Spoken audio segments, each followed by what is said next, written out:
ನಮಸ್ಕಾರ ಸ್ನೇಹಿತರೆ, ಜ್ಞಾನ ಸ್ವರೂಪಿ ಕನ್ನಡಕ್ಕೆ ನಿಮ್ಮೆಲ್ಲರಿಗೆ ಸ್ವಾಗತ.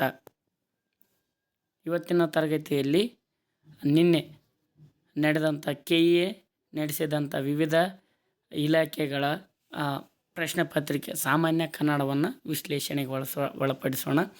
ಈ ಒಂದು ಪ್ರಶ್ನೆ ಪತ್ರಿಕೆಯಲ್ಲಿ 21ನೇ ಪ್ರಶ್ನೆಯಿಂದ ಕನ್ನಡ ಪ್ರಾರಂಭವಾಗುತ್ತದೆ. ಹಾಗಾಗಿ ಮೊದಲನೇ ಪ್ರಶ್ನೆ 21ನೇ ಪ್ರಶ್ನೆ, ಈ ಕೆಳಗೆ ನೀಡಲಾಗಿರುವ ವಾಕ್ಯಕ್ಕೆ ಸರಿಯಾದ ಲೇಖನ ಚಿಹ್ನೆಗಳನ್ನು ಹಾಕಿರುವ ಆಯ್ಕೆಯನ್ನು ಗುರುತಿಸಿ. ಹುಂಚಿ ಮರದಲ್ಲಿ ದೆವ್ವಗಳು ಇರುತ್ತಾವಂತೆ, ಇದರಲ್ಲಿ ದೆವ್ವ ವಾಸ ಮಾಡ್ತಿತ್ತಂತೆ, ಅದಕ್ಕೆ ಕಡಿದುಬಿಟ್ರು ಸಾಹುಕಾರರು. ಇದಕ್ಕೆ ಸರಿಯಾದ ಉತ್ತರ ಆಯ್ಕೆ 4. ಹುಂಚಿ ಮರದಲ್ಲಿ ದೆವ್ವಗಳು ಇರ್ತಾವಂತೆ, ಇದರಲ್ಲಿ ದೆವ್ವ ವಾಸ ಮಾಡ್ತಿತ್ತಂತೆ, ಅದಕ್ಕೆ ಕಡಿದ್ಬಿಟ್ರು ಸಾಹುಕಾರರು ಅನ್ನೋ ಆಯ್ಕೆ 4 ಸರಿಯಾದ ಉತ್ತರ.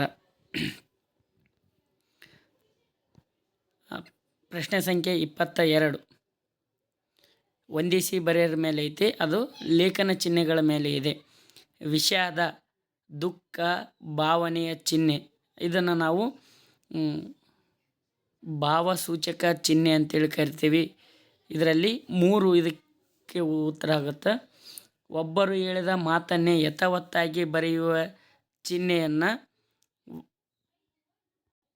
ಉದ್ಧರಣ ಚಿಹ್ನೆ ಅಂತೇಳಿ ಕರಿತೀವಿ.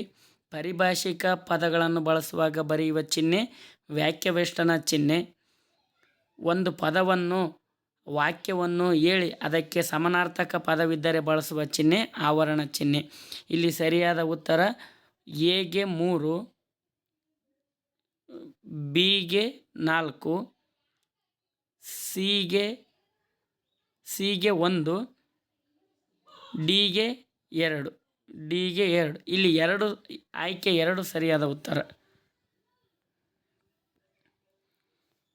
ಪ್ರಶ್ನೆ ಸಂಖ್ಯೆ 23 ಸಂಧಿಪದ ಮತ್ತು ಸಂಧಿಗಳ ಸರಿಯಾದ ಹೊಂದಾಣಿಕೆಯನ್ನು ಗುರುತಿಸಿ ಅಂತ ಇದೆ. ಏಕೈಕ ಎನ್ನುವುದು ವೃದ್ಧಿ ಸಂಧಿ ಆಗುತ್ತದೆ. ಇಲ್ಲಿ ಗುಣಸಂಧಿ ಅಂತ ಕೊಟ್ಟರೆ ಇದು ತಪ್ಪು. ಗಿರೀಶ, ಗಿರೀಶ ಅನ್ನುವಂಥದ್ದು ಸವರ್ಣ ದೀರ್ಘ ಸಂಧಿ ಆಗುತ್ತೆ. ಇಲ್ಲಿ ಹೆಣ್ಣು ಸಂಧಿ ಅಂತ ಕೊಟ್ಟಿದ್ದಾರೆ, ಅದು ರಾಂಗ್ ಆಗುತ್ತೆ. ಷಣ್ಮುಖ, ಷಟ್ ಅಧಿಕ್ ಮುಖ, ಷಣ್ಮುಖ ಅನುನಾಸಿಕ ಸಂಧಿ, ಇದು ಸರಿಯಾದ ಉತ್ತರ. ಆಯ್ಕೆ 3 ಸರಿಯಾದ ಉತ್ತರ ಆಗುತ್ತದೆ. 4ನೇದು ಮನ್ವಾದಿ, ಮನು ಅಧಿಕ್ ಆದಿ, ಮನ್ವಾದಿ, ಇದು ಹೆಣ್ಣು ಸಂಧಿ ಆಗುತ್ತದೆ. ಇಲ್ಲಿ ಆಗಮ ಸಂಧಿ ಅಂತ ಕೊಟ್ಟರೆ ಇದು ರಾಂಗ್ ಆಗುತ್ತೆ.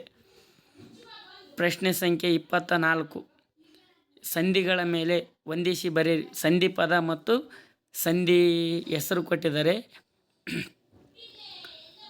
ಲೋಪ ಸಂಧಿ, ಆಗಮ ಸಂಧಿ, ಆದೇಶ ಸಂಧಿ, ಸವರ್ಣ ದೀರ್ಘ ಸಂಧಿ, ಸುರಾಸುರ, ಕಾಡಿಗೆ, ಗುರುವೊಬ್ಬನು, ಅಡಿಗಲ್ಲು. ಇಲ್ಲಿ ಲೋಪಸಂಧಿ, ಕಾಡಿಗೆ ಅನ್ನುವಂಥದ್ದು ಲೋಪಸಂಧಿ, ಗುರುವೊಬ್ಬನು ಇದು ಆಗಮ ಸಂಧಿ, ಆದೇಶ ಸಂಧಿ, ಅಡಿಗಲ್ಲು, ಅಡಿ ಅಧಿಕ್ ಕಲ್ಲು, ಅಡಿಗಲ್ಲು, ಇದು ಆದೇಶ ಸಂಧಿ ಆಗುತ್ತದೆ. ಸುರ ಅಧಿಕ್ ಅಸುರ, ಸುರಾಸುರ, ಇದು ಸವರ್ಣ ದೀರ್ಘ ಸಂಧಿ ಆಗುತ್ತದೆ. ಎಗೆ 2, ಬಿಗೆ 3, ಎಗೆ 2, ಬಿಗೆ 3, ಸಿಗೆ 4, ಡಿಗೆ 1. ಇಲ್ಲಿ ಆಯ್ಕೆ 1 ಸರಿಯಾದ ಉತ್ತರವಾಗುತ್ತದೆ. ಪ್ರಶ್ನೆ ಸಂಖ್ಯೆ 25 ಒಂದು ಮತ್ತೊಂದರಂತೆ ಇದೆ ಎಂದು ಹೋಲಿಸಿ ವರ್ಣಿಸುವುದನ್ನು ಉಪಮಾಲಂಕಾರ ಎನ್ನುತ್ತೇವೆ. ಇಲ್ಲಿ ಹೋಲಿಕೆಗಳನ್ನು ಏನೆಂದು ಕರೆಯುವರು? ಹೋಲಿಕೆಗಳನ್ನು ಉಪಮಾನ ಎಂದು ಕರೆಯುತ್ತೇವೆ. ಆಯ್ಕೆ 1 ಸರಿಯಾದ ಉತ್ತರ. ಪ್ರಶ್ನೆ ಸಂಖ್ಯೆ 26 ಈ ಕೆಳಗಿನವುಗಳಲ್ಲಿ ಯಾವ ಜೋಡಿ ತಪ್ಪಾಗಿದೆ? ದಾನ, ಪ್ರತಿಗ್ರಹ, ಸ್ಥಾವರ, ಜಂಗಮ, ಸದಾಚಾರ, ನಿರಾಚಾರ, ಶಾಪ, ತಾಪ. ಇಲ್ಲಿ ಯಾವ ಜೋಡಿ ತಪ್ಪಾಗಿದೆ ಅಂತ ಹೇಳಿಕೊಟ್ಟಿದ್ದಾರೆ. ತಪ್ಪಾದ ಜೋಡಿ ಎ ಮತ್ತು ಡಿ. ಆಯ್ಕೆ 4 ಸರಿಯಾದ ಉತ್ತರವಾಗುತ್ತದೆ. ಪ್ರಶ್ನೆ ಸಂಖ್ಯೆ 27 ಅವಲಂಬಿ ಪದದ ವಿರುದ್ಧ ಪದ ಯಾವುದು? ಅವಲಂಬಿ ಪದದ ವಿರುದ್ಧ ಪದ ಸ್ವಾವಲಂಬಿ ಆಗಬೇಕಾಗಿತ್ತು. ಇಲ್ಲಿ ಸ್ವಾವಲಂಬಿ ಅನ್ನುವಂತಹ ಆಯ್ಕೆ ಇಲ್ಲದ ಕಾರಣ ಇಲ್ಲಿ ಕೊಟ್ಟಿರುವ ಆಯ್ಕೆಗಳಲ್ಲಿ ಆಯ್ಕೆ 1 ಪರಾವಲಂಬಿ ಎನ್ನುವಂಥದ್ದು ಸರಿಯಾದ ಉತ್ತರವಾಗುತ್ತದೆ. ಪ್ರಶ್ನೆ ಸಂಖ್ಯೆ 28. ಈ ಕೆಳಗಿನವುಗಳಲ್ಲಿ ಸಮಾನಾರ್ಥಕ ಪದಗಳ ಗುಂಪುಗಳನ್ನು ಗುರುತಿಸಿ. ಕೈವಲ್ಯ, ನಿರ್ವಾಣ, ಶ್ರೇಯ, ಮೋಕ್ಷ. ಶೋಣಿತ, ರಕ್ತ, ರುಧಿರ, ಕ್ಷತಜ. ಶಿರ, ಶೀರ್ಷ, ಮಯ, ಪಲಾಶಿ. ಚರಣ, ಪಾದ, ಪ್ಲವ, ಓಗ. ಇಲ್ಲಿ ಸರಿಯಾದ ಉತ್ತರ ಸಮಾನಾರ್ಥಕ ಪದಗಳ ಗುಂಪನ್ನು ಹೊಂದಿರುವಂತಹ ಸರಿಯಾದ ಆಯ್ಕೆ ಎ ಮತ್ತು ಬಿ ಸರಿಯಾಗಿದೆ. ಆಯ್ಕೆ 3 ಎ ಮತ್ತು ಬಿ ಸರಿಯಾಗಿದೆ. ಪ್ರಶ್ನೆ ಸಂಖ್ಯೆ 29. ಹೊಂದಿಸಿ ಬರೆಯಿರಿ ಇದೆ. ಅದು ಸಮಾನಾರ್ಥಕ ಪದಗಳ ಮೇಲೆ ಹೊಂದಿಸಿ ಬರೆಯಿರಿ. ಅರ್ಕ, ಅಗ, ವಹಿನಿ, ಅಲರ್. ಬೆಂಕಿ, ಹೂವು, ಸೂರ್ಯ, ತಾಪ ಅಂತಿದೆ. ಇಲ್ಲಿ ನಮಗೆ ಅಲರ್ ಅನ್ನುವಂಥ ಪದಕ್ಕೆ ಗೊತ್ತಿದೆ. ಅಲರ್ ಅಂದರೆ ಹೂವು. ಡಿಗೆ 2 ಇರುವಂತಹ ಆಯ್ಕೆ ಒಂದೇ ಇದೆ. ಆಯ್ಕೆ 2 ಒಂದು ಮಾತ್ರ ಇದೆ. ಹಾಗಾಗಿ ಆಯ್ಕೆ 2 ಇದಕ್ಕೆ ಸರಿಯಾದ ಉತ್ತರವಾಗುತ್ತದೆ.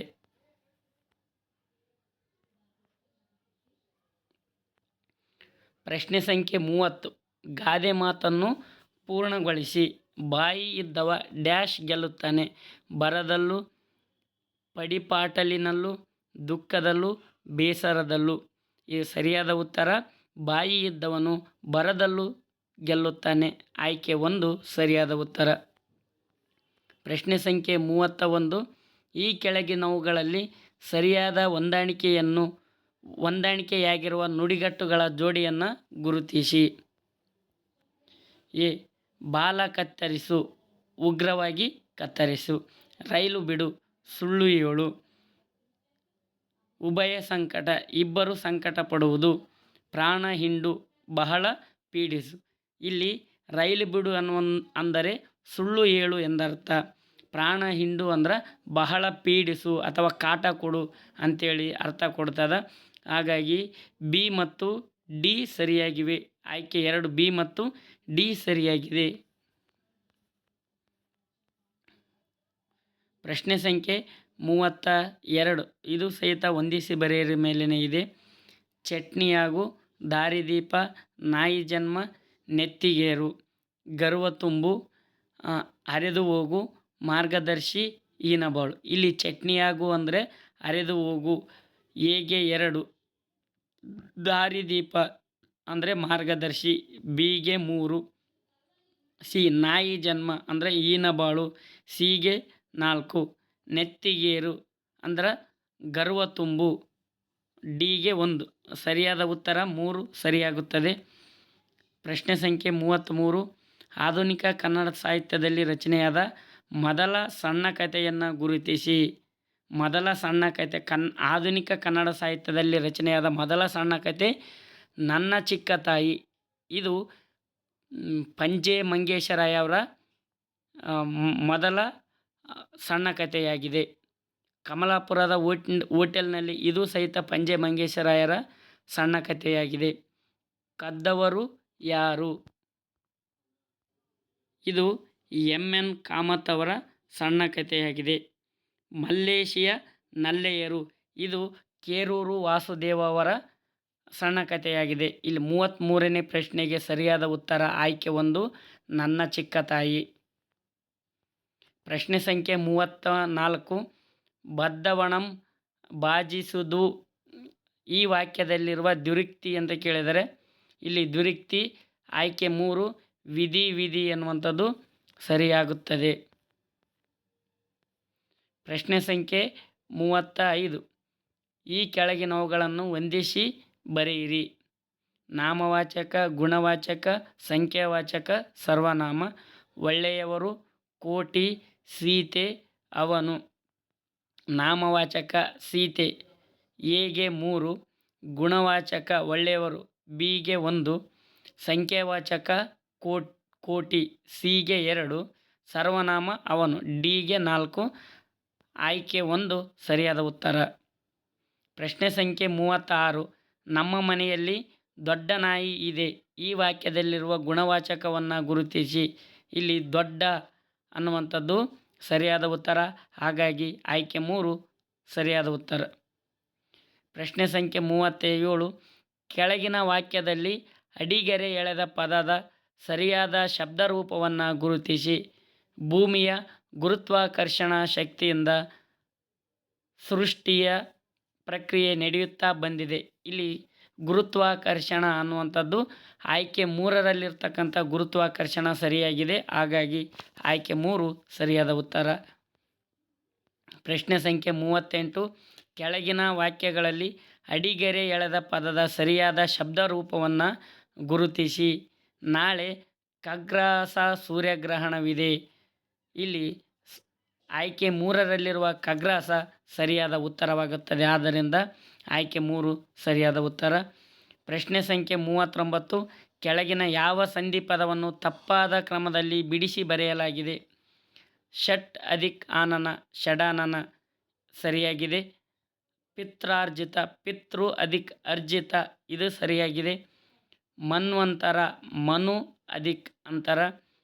ವನೌಷಧ ವನ ಅಧಿಕ್ ಔಷಧ. ಇಲ್ಲಿ ಸರಿಯಾದ ಉತ್ತರ ಆಯ್ಕೆ 3 ಮನ್ವಂತರ ಅಂದರೆ ಮನು ಅಧಿಕ್ ಅಂತರ ಅಂತ ಆಗಬೇಕಾಗಿತ್ತು. ಇಲ್ಲಿ ಮನ ಅಧಿಕ್ ಅಂತರ ಅಂತ ಇದೆ. ಹಾಗಾಗಿ ಆಯ್ಕೆ 3 ಸರಿಯಾದ ಉತ್ತರ. ಪ್ರಶ್ನೆ ಸಂಖ್ಯೆ 40. ಶುಂಠಿ ಪದದ ತದ್ಭವ ರೂಪವನ್ನು ಗುರುತಿಸಿ ಅಂತ ಹೇಳಿದರೆ ಆಯ್ಕೆ ಶುಂಠಿಕ, ಸುಂಟ, ಸೊಂಟಿ, ಶುಂಠ. ಇಲ್ಲಿ ಶುಂಠಿ ಪದದ ಅರ್ಥ ಶುಂಠಿ ಅಂತ ಆಗಬೇಕಾಗಿತ್ತು. ಇಲ್ಲಿ ಸೊಂಟಿ ಅಂತ ಐತಿ, ಸೊಂಟಿ ಆಗೋದಿಲ್ಲ, ಶುಂಠಿ ಅಂತ ಇರಬೇಕಿತ್ತು. ಹಾಗಾಗಿ ಆಯ್ಕೆ 1 ಶುಂಠಿಕ ಸರಿಯಾದ ಉತ್ತರ ಆಗಬಹುದು ಸ್ನೇಹಿತರೆ. ಪ್ರಶ್ನೆ ಸಂಖ್ಯೆ 41. ಕೆಳಗಿನವುಗಳಲ್ಲಿ ಸರಿಯಾಗಿ ಹೊಂದಾಣಿಕೆಯಾಗಿರುವ ತತ್ಸಮ ತದ್ಭವಗಳ ಜೋಡಿಗಳನ್ನು ಗುರುತಿಸಿ. ಸ್ನುಷ ಸಸೆ, ಮಯೂರ ಮೂರ, ಶಿಲ್ಪಿಕ ಚಿಪ್ಪಿಗ, ಭ್ರಮಣ ತಿರುಗು.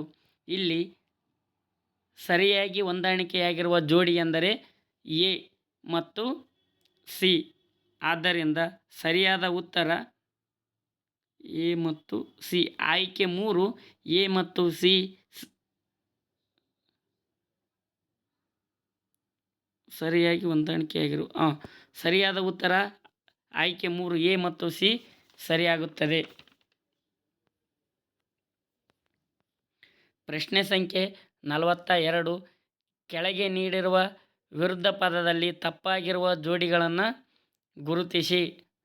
ಔದಾರ್ಯ ಅನೌದಾರ್ಯ, ವ್ಯಯ ಅಪವ್ಯಯ, ಶಮನ ಉಲ್ಬಣ, ಮಧುರ ಸುಮಧುರ ಅಂತ ಇದೆ. ಇಲ್ಲಿ ಔದಾರ್ಯ ಅನ್ನುವಂಥದ್ದು ತಪ್ಪಾಗಿದೆ, ಮಧುರ ಅನ್ನುವಂಥದ್ದು ತಪ್ಪಾಗಿದೆ. ಯಾಕಂದರೆ ಮಧುರ ಪದದ ವಿರುದ್ಧಾರ್ಥಕ ಅಮಧುರ ಆಗಬೇಕಾಗಿತ್ತು. ಇಲ್ಲಿ ಸರಿಯಾದ ವ್ಯಯ ಅನ್ನುವಂಥ ಪದದ ವಿರುದ್ಧಾರ್ಥಕ ಪದ ಆಯ ಆಗಬೇಕಾಗಿತ್ತು. ಇಲ್ಲಿ ಅಪವ್ಯಯ ಅನ್ನುವಂಥದ್ದು ಸಹಿತ ಸರಿಯಾಗುತ್ತದೆ. ಹಾಗಾಗಿ ಬಿ ಮತ್ತು ಸಿ ಸರಿಯಾಗಿದೆ. ಆದರೆ ತಪ್ಪಾಗಿರುವುದಂತ ಕೇಳ್ಯಾರ. ಹಾಗಾಗಿ ಎ ಮತ್ತು ಡಿ ತಪ್ಪಾಗಿವೆ. ಎ ಮತ್ತು ಡಿ ತಪ್ಪಾಗಿವೆ. ಆಯ್ಕೆ 3 ಸರಿಯಾದ ಉತ್ತರ. ಪ್ರಶ್ನೆ ಸಂಖ್ಯೆ 43. ಅಡಿಗೆರೆ ಎಳೆದ ಪದದ ವಿರುದ್ಧ ಪದ ಗುರುತಿಸಿ. ವ್ಯಕ್ತಿಯು ಅನೈತಿಕ ಮಾರ್ಗದಿಂದ ಪತನದ ದಾರಿ ಹಿಡಿಯುತ್ತಾನೆ. ಇಲ್ಲಿ ವಿರುದ್ಧಾರ್ಥಕ ಪತನದ ವಿರುದ್ಧ ಪದ ಕೇಳಿರುವುದರಿಂದ ಸರಿಯಾದ ಉತ್ತರ ಉತ್ಥಾನ ಸರಿಯಾಗುತ್ತದೆ. ಆಯ್ಕೆ 2 ಸರಿಯಾದ ಉತ್ತರ. ಪ್ರಶ್ನೆ ಸಂಖ್ಯೆ 44. ಅಮ್ಮೋ ನಿನ್ನ ಗಂಡ ಕಕ್ಕೇರಿ ನಂಜನ್ನ ಹಿಡಿಯಕ್ಕೆ ಹೋಗವನೆ. ಈ ವಾಕ್ಯದ ಸರಿಯಾದ ಗ್ರಾಂಥಿಕ ರೂಪವನ್ನು ಗುರುತಿಸಿ ಅಂತ ಕೇಳಿದರೆ ಇದಕ್ಕೆ ಸರಿಯಾದ ಉತ್ತರ ಆಯ್ಕೆ 4 ಸರಿಯಾಗುತ್ತದೆ. ಪ್ರಶ್ನೆ ಸಂಖ್ಯೆ 45. ಬ್ಯಾಸಗಿ, ಪುನ್ನುಳ್ಳ, ತ್ವಾಟ, ಓಳಿ ಈ ಪದಗಳ ಗ್ರಾಂಥಿಕ ರೂಪದ ಸರಿಯಾದ ಆಯ್ಕೆಯನ್ನು ಗುರುತಿಸಿ ಅಂತ ಕೇಳಿದರೆ ಇಲ್ಲಿ ಆಯ್ಕೆ 2 ಬೇಸಗೆ, ಪುಣ್ಯವುಳ್ಳ, ತೋಟ, ಒಳೆ ಇದು ಸರಿಯಾದ ಉತ್ತರವಾಗುತ್ತದೆ. ಆಯ್ಕೆ 2 ಸರಿಯಾದ ಉತ್ತರ. ಪ್ರಶ್ನೆ ಸಂಖ್ಯೆ 46 ಗದ್ಯ ಪದ್ಯ ಮಿಶ್ರಣವಾಗಿರುವ ಕಾವ್ಯ ಪ್ರಕಾರವನ್ನು ಏನೆಂದು ಕರೆಯುತ್ತಾರೆ? ಆಯ್ಕೆ 3 ಚಂಪು ಕಾವ್ಯ. ಪ್ರಶ್ನೆ ಸಂಖ್ಯೆ 47 ಕಣ್ಗಾಣದೆ ಇದ್ದನು. ಈ ವಾಕ್ಯದಲ್ಲಿ ಅಡಿಗೆರೆ ಎಳೆದ ಪದದ ಸಮಾಸವನ್ನು ತಿಳಿಸಿ. ಸಮಾಸ ಕ್ರಿಯಾ ಸಮಾಸಕ್ಕೆ ಉದಾಹರಣೆಯಾಗುತ್ತದೆ. ಕಣ್ಣು ಅದಿಕ್ ಕಾಣದೆ, ಕಣ್ಗಾಣದೆ. ಇಲ್ಲಿ ಸರಿಯಾದ ಉತ್ತರ ಆಯ್ಕೆ 2. ಪ್ರಶ್ನೆ ಸಂಖ್ಯೆ 48 ಈ ಕೆಳಗಿನವುಗಳಲ್ಲಿ ಸರಿಯಾದ ಸಮಾಸದ ಜೋಡಿಯನ್ನು ಗುರುತಿಸಿ ಅಂತ ಕೇಳಿದರೆ ಇತ್ತಂಡ 2 ಅದಿಕ್ ತಂಡ, ಇತ್ತಂಡ ಇದು ದ್ವಿಗು ಸಮಾಸವಾಗುತ್ತದೆ. ಸರಿಯಾಗಿದೆ. ಎಳವಳ್ಳಿ ಎಳದು ಅದಿಕ್ ಬಳ್ಳಿ, ಎಳವಳ್ಳಿ ಇದು ಕರ್ಮಧಾರೆಯ ಸಮಾಸವಾಗುತ್ತದೆ. ಇಲ್ಲಿ ದ್ವಂದ್ವ ಸಮಾಸ ಅಂತ ಕೊಟ್ಟರೆ ತಪ್ಪು. ಹಿಂದೆಲೆ ತಲೆಯ ಅದಿಕ್ ಹಿಂದೆ, ಹಿಂದೆಲೆ ಇದು ಅಂಶಿ ಸಮಾಸವಾಗುತ್ತದೆ. ಕ್ರಿಯಾ ಸಮಾಸ ಅಂತ ಕೊಟ್ಟಿದ್ದಾರೆ, ತಪ್ಪಾಗುತ್ತದೆ. ನಡುಬೆನ್ನು ಬೆನ್ನಿನ ಅದಿಕ್ ನಡುವೆ, ನಡುಬೆನ್ನು ಇದು ಸಹಿತ ಅಂಶಿ ಸಮಾಸವಾಗುತ್ತದೆ. ಬಹುರಿ ಸಮಾಸ ಅಂತ ಕೊಟ್ಟಿರೋದ್ರಿಂದ ಇದು ತಪ್ಪಾಗಿದೆ. 48ನೇ ಪ್ರಶ್ನೆಗೆ ಸರಿಯಾದ ಉತ್ತರ ಆಯ್ಕೆ 1. ಪ್ರಶ್ನೆ ಸಂಖ್ಯೆ 49 ಕೆಳಗಿನ ಜೋಡಿಗಳಲ್ಲಿ ಯಾವುದು ಅಥವಾ ಯಾವುವು ಸರಿ ಹೊಂದಾಣಿಕೆ ಆಗುತ್ತವೆ? ಗಾವುದಗಳನ್ನು ಪ್ರಥಮ, ಮಕ್ಕಳಿಂದ ಪಂಚಮಿ, ಅಸಹನೆಗೆ ಷಷ್ಠಿ, ಪುಸ್ತಕದಲ್ಲಿ ಸಪ್ತಮಿ. ಇಲ್ಲಿ ಇದು ವಿಭಕ್ತಿ ಪ್ರತ್ಯಯಗಳ ಮೇಲೆ ಇದೆ. ವಿಭಕ್ತಿ ಪ್ರತ್ಯಯಗಳ ಮೇಲಿದೆ. ಇದು ಸರಿಯಾದ ವಿಭಕ್ತಿ ಪ್ರತ್ಯಯ ಡಿ. ಪುಸ್ತಕದಲ್ಲಿ ಅಲ್ಲಿ ಅನ್ನುವಂತಹ ಸಪ್ತಮಿ ವಿಭಕ್ತಿ ಇದೆ. ಹಾಗಾಗಿ ಡಿ ಮಾತ್ರ ಸರಿಯಾಗಿದೆ. 49ನೇ ಪ್ರಶ್ನೆಗೆ ಆಯ್ಕೆ 4 ಸರಿಯಾದ ಉತ್ತರ. ಗಾವುದಗಳನ್ನು ಅನ್ನು ದ್ವಿತೀಯ ವಿಭಕ್ತಿ ಆಗುತ್ತದೆ.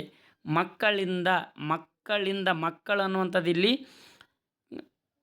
ಕರ್ಮ ಮಕ್ಕಳು ಇಲ್ಲಿ ಕರಣ ಆಗುತ್ತವೆ. ಹಾಗಾಗಿ ಇದು ಮಕ್ಕಳಿಂದ ಅನ್ನುವಂಥದ್ದು ತೃತೀಯ ವಿಭಕ್ತಿ ಆಗುತ್ತದೆ. ಪ್ರಶ್ನೆ ಸಂಖ್ಯೆ 50 ಮಗುವೆ ಇತ್ತ ಬಾ. ಈ ವಾಕ್ಯದಲ್ಲಿ ಅಡಿಗೆರೆ ಎಳೆದ ಪದದಲ್ಲಿರುವ ವಿಭಕ್ತಿ ಪ್ರತ್ಯಯ ಯಾವುದಂತ ಕೇಳಿದರೆ ಇಲ್ಲಿ ಆಯ್ಕೆ 3 ಎ ಅನ್ನುವಂಥದ್ದು ಸರಿಯಾದ ಉತ್ತರ. ಪ್ರಶ್ನೆ ಸಂಖ್ಯೆ 51 ಅಲರ್ಗಣ್ಣೆ ಎಂಬುವುದು ಈ ಕೆಳಗಿನವುಗಳಲ್ಲಿ ಯಾವುದಕ್ಕೆ ಉದಾಹರಣೆಯಾಗಿದೆ? ಅಂದ್ರೆ ಲಿಂಗಗಳ ಮೇಲಿದೆ. ಅಲರ್ಗಣ್ಣೆ ಎನ್ನುವಂಥ ಪದವನ್ನು ಬಿಡಿಸಿದಾಗ ಅಲರ್ ಅದಿಕ್ ಕಣ್ಣೆ ಅಂದ್ರೆ ಅಲರ್ ಅಂದರೆ ಹೂವು, ಕಣ್ಣೆ ಅಂದರೆ ಕಣ್ಣು, ಹೂವಿನಂತಹ ಕಣ್ಣುಳ್ಳವಳು ಎಂಬ ಅರ್ಥವನ್ನು ಕೊಡುತ್ತದೆ. ಹಾಗಾಗಿ ಸರಿಯಾದ ಉತ್ತರ ಸ್ತ್ರೀಲಿಂಗವಾಗುತ್ತದೆ. ಆಯ್ಕೆ 1 ಸ್ತ್ರೀಲಿಂಗ ಸರಿಯಾದ ಉತ್ತರ. ಪ್ರಶ್ನೆ ಸಂಖ್ಯೆ 52 ಇಂಗ್ಲೀಷ್ನ ಪರ್ಸನಲ್ ಲೆಟರ್ಸ್ಗೆ ಸಂವಾದಿಯಾಗಿ ಬಳಕೆಯಾಗುವ ವೈಯಕ್ತಿಕ ಪತ್ರಗಳನ್ನು ಹೀಗೆ ಕರೆಯುವರು.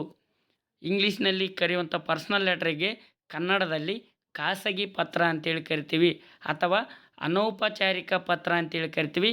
ಹಾಗಾಗಿ ಇಲ್ಲಿ ಸರಿಯಾದ ಉತ್ತರ ಆಯ್ಕೆ 2 ಖಾಸಗಿ ಪತ್ರ ಸರಿಯಾಗುತ್ತದೆ. ಪ್ರಶ್ನೆ ಸಂಖ್ಯೆ 53 ಔಪಚಾರಿಕ ಪತ್ರಗಳಿಗೆ ಸಂಬಂಧಿಸಿದಂತೆ ಈ ಕೆಳಗಿನ ಹೇಳಿಕೆಗಳಲ್ಲಿ ತಪ್ಪಾದುದನ್ನು ಗುರುತಿಸಿ. ಆಯ್ಕೆ 1 ಪತ್ರದ ವಿಷಯ ಬರೆಯಬೇಕು. ಹೌದು, ಔಪಚಾರಿಕ ಪತ್ರದಲ್ಲಿ ವಿಷಯವನ್ನು ಬರೀಬೇಕಾಗುತ್ತದೆ. ಆಯ್ಕೆ 2 ತಪ್ಪಾಗದಂತೆ ಮುಖ್ಯ ಅಂಶಗಳನ್ನು ಮಂಡಿಸಬೇಕು. ಹೌದು, ವಿಷಯಕ್ಕೆ ಸಂಬಂಧಿಸಿದಂತೆ ಯಾವುದೇ ಅಂಶಗಳನ್ನು ಸಹಿತ ತಪ್ಪಾಗದಂತೆ ಮಂಡಿಸಬೇಕಾಗುತ್ತದೆ. ಪತ್ರದ ಕೊನೆಗೆ ಎಡಭಾಗದಲ್ಲಿ ಪತ್ರ ಬರೆಯುವವರ ವಿಳಾಸ ಬರೆಯಬೇಕು. ಎಸ್ ಬರೆಯಬೇಕಾಗುತ್ತದೆ. ವ್ಯಕ್ತಿಯ ಭಾವನೆಗಳನ್ನು ಪ್ರಭಾವಿಯಾಗಿ ಮಂಡಿಸುವುದು. ಈ ವ್ಯಕ್ತಿಯ ಭಾವನೆಗಳನ್ನು ನಾವು ಮಂಡಿಸುವಂಥದ್ದು ಖಾಸಗಿ ಪತ್ರ ಅಥವಾ ಅನೌಪಚಾರಿಕ ಪತ್ರದಲ್ಲಿ ನಮ್ಮ ಒಂದು ಭಾವನೆಗಳನ್ನು ವ್ಯಕ್ತಪಡಿಸ್ತೀವಿ. ಹಾಗಾಗಿ ಸರಿಯಾದ ಉತ್ತರ 4 ಸರಿಯಾದ ಉತ್ತರವಾಗುತ್ತದೆ. ಪ್ರಶ್ನೆ ಸಂಖ್ಯೆ 54 ಇಂಗ್ಲೀಷು ಕನ್ನಡ ಅಂಕಿಗಳ ಸರಿಯಾದ ಕಾಲಾನುಕ್ರಮಣಿಕೆಯಲ್ಲಿ ಹೊಂದಿಸಿ ಬರೆಯಿರಿ ಅಂತ ಕೇಳಿದರೆ 1626 ಇದಕ್ಕೆ ಆಯ್ಕೆ 2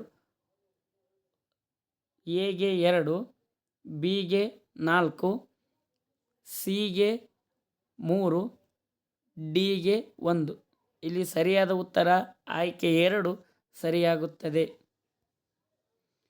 ಪ್ರಶ್ನೆ ಸಂಖ್ಯೆ 55. ಈ ಕೆಳಗೆ ಕೊಟ್ಟಿರುವ ಏರುಪೇರಾದ ವಾಕ್ಯವನ್ನು ಸರಿಹೊಂದಿಸುವ ಉತ್ತರದ ಗುಂಪನ್ನು ಗುರುತಿಸಿ. ತಾಯಿಯ ಮೇಲೆದ್ದ ಕೊನೆಗೆ ಹಿಡಿದುಬಿಟ್ಟಳು ತಲೆಗೂದಲನ್ನು. ನೋಡ್ರಿ, ಕೊನೆಗೆ ಮೇಲೆದ್ದ ತಾಯಿಯ ಕೂದಲನ್ನು ಹಿಡಿದುಬಿಟ್ಟಳು ಸರಿಯಾಗುತ್ತದೆ. ಹಾಗಾಗಿ ಆಯ್ಕೆ 3 ಇಲ್ಲಿ ಸರಿಯಾದ ಉತ್ತರವಾಗುತ್ತದೆ. ಆಯ್ಕೆ 3 ಸರಿಯಾದ ಉತ್ತರವಾಗುತ್ತದೆ. ಇಲ್ಲಿವರೆಗೂ ಸಾಮಾನ್ಯ ಕನ್ನಡಕ್ಕೆ ಸಂಬಂಧಿಸಿದಂಥ ಕೀ ಆನ್ಸರ್ಗಳನ್ನು, ಇದು ತಾತ್ಕಾಲಿಕ ಕೀ ಉತ್ತರವಾಗಿರುತ್ತವೆ. ಯಾವುದೇ ಅಫಿಷಿಯಲ್ ಕೀ ಆನ್ಸರ್ ಇನ್ನೂ ಬಿಟ್ಟಿರುವುದಿಲ್ಲ. ಅಫಿಷಿಯಲ್ ಕೀ ಆನ್ಸರ್ ಬಿಟ್ಟ ನಂತರ ಒಂದು ಸತಿ ವಿಶ್ಲೇಷಣೆಗೆ ಒಳಪಡಿಸೋಣಂತ. ಇಲ್ಲಿವರೆಗೂ ತರಗತಿಯನ್ನು ವೀಕ್ಷಿಸಿದ ಎಲ್ಲರಿಗೂ ಧನ್ಯವಾದಗಳು.